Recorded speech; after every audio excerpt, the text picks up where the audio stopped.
ஒரு நண்பர், அவருக்கு சோதிடத்துல நம்பிக்கை அதிகம். அடிக்கடி பார்த்துட்டு இருப்பார்.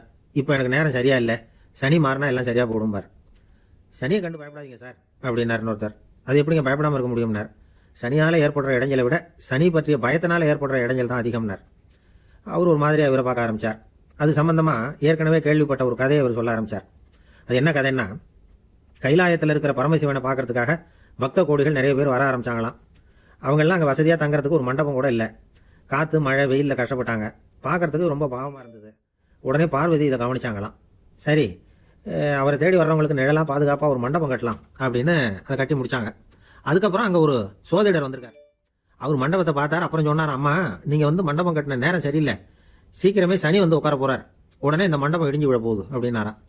இதை கேட்டதும் பார்வதிக்கு கோவம் வந்துட்டுது. நேராக பரமசிவன் கிட்ட போனாங்க. இந்த அம்மா, என்னங்க இதை கேட்டீங்களா அப்படின்னாங்களாம். என்ன ஆச்சுன்னார் அவர். நான் கட்டியிருக்கிற மண்டபத்தில் சனி வந்து உட்கார போறாராம், மண்டபம் இடிஞ்சு விழ போகுதான், ஜோசியர் சொல்றார், எனக்கு பயமா இருக்கு அப்படின்னாங்களாம். நான் கட்டின மண்டபத்தை சனி வந்து இடிக்கிறதுனா நம்ம கௌரவம் என்ன ஆகுறது, என்னை விட சனி பெரிய ஆளா, அதுக்கப்புறம் நம்மளால தலை நிமிர்ந்து நடக்க முடியுமா அப்படின்னாங்களாம். எதுக்காக பயப்படணும் அப்படின்னார். நீ சொல்றது நியாயம்தான், இப்போ என்ன பண்றது அப்படின்னாராம். நீங்கள் இப்போவே புறப்பட்டு நேராக சனிக்கிட்ட போங்க, நீ இங்கே வரக்கூடாது, மண்டபம் இடியக்கூடாது அப்படின்னு சொல்லுங்க அப்படின்னாங்களாம். பரமசிவன் யோசனை பண்ண ஆரம்பிச்சார். இதை பார் தேவி, சனிக்கு சகல சக்திகளையும் நாமளே கொடுத்துட்டு இங்கே வரக்கூடாதுன்னு சொல்றது நியாயம் இல்லை. அதே நேரத்தில் மண்டபம் இடிஞ்சா உன்னுடைய கௌரவம் பாதிக்கப்படுங்கிறது நியாயம்தான். ஒன்று பண்ணுவோம், நான் நேராக சனிக்கிட்ட போகிறேன், நீ இங்கே வர வேண்டாம்னு சொல்லி பார்க்குறேன். சரின்னு ஒத்துக்கிட்டா பரவாயில்ல, முடியலன்னு சொல்லிட்டா நான் அங்கே இருந்தபடியே என் உடுக்கையை ஆட்டி சத்தம் கொடுக்குறேன். அதை வச்சு நீ வந்து விஷயத்தை புரிஞ்சுக்கிட்டு சனி இங்கே வர்றதுக்குள்ள மண்டபத்தை நீயே அடிச்சு தள்ளிவிடும்.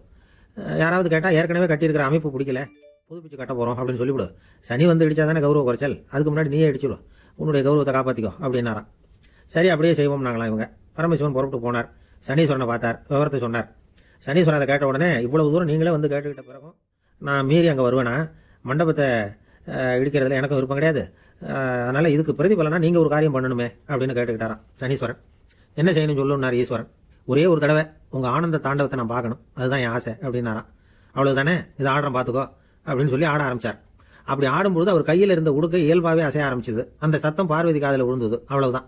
சரி, சனி சம்மதிக்கல போல இருக்கு அப்படின்னு முடிவு பண்ணிட்டு அவன் வந்து இடிக்கிறதுக்குள்ள நாமளே இடிச்சிருவோம்னு சொல்லி மண்டபத்தை இடிச்சு தள்ளிவிட்டு உட்காந்துருக்காங்க. பரமேஸ்வரன் வந்து பார்க்குறாரு, மண்டபம் இடிஞ்சு கிடக்கு. அப்புறம் தான் விவரம் புரிஞ்சுதான். இப்படி ஒரு கதை உண்டு. அதாவது யாரா இருந்தாலும் எச்சரிக்கை அவசியம் அப்படிங்கிறத இதுலேருந்து நாம புரிஞ்சுக்கலாம். நம்ம ஆசாமி ஒருத்தன் வீடு கட்டினான். அப்புறம் ஜோசியம் பார்த்தான். ஜோசியர் சொன்னார், நீ வீடு கட்டின நேரம் சரியில்லை, கிரகப்படி பார்த்தா இந்த மாதம் 10ஆம் தேதி சனி வந்து உட்கார போறார் அந்த வீட்டில் அப்படின்னார். 10ஆம் தேதி தானே நான் அங்கே குடி போகலாம்னு பார்த்துக்கிட்டு இருக்கிறேன் அப்படின்னா இவன், அதைத்தான் நானும் சொல்கிறேன் அப்படின்னாரா அவர்.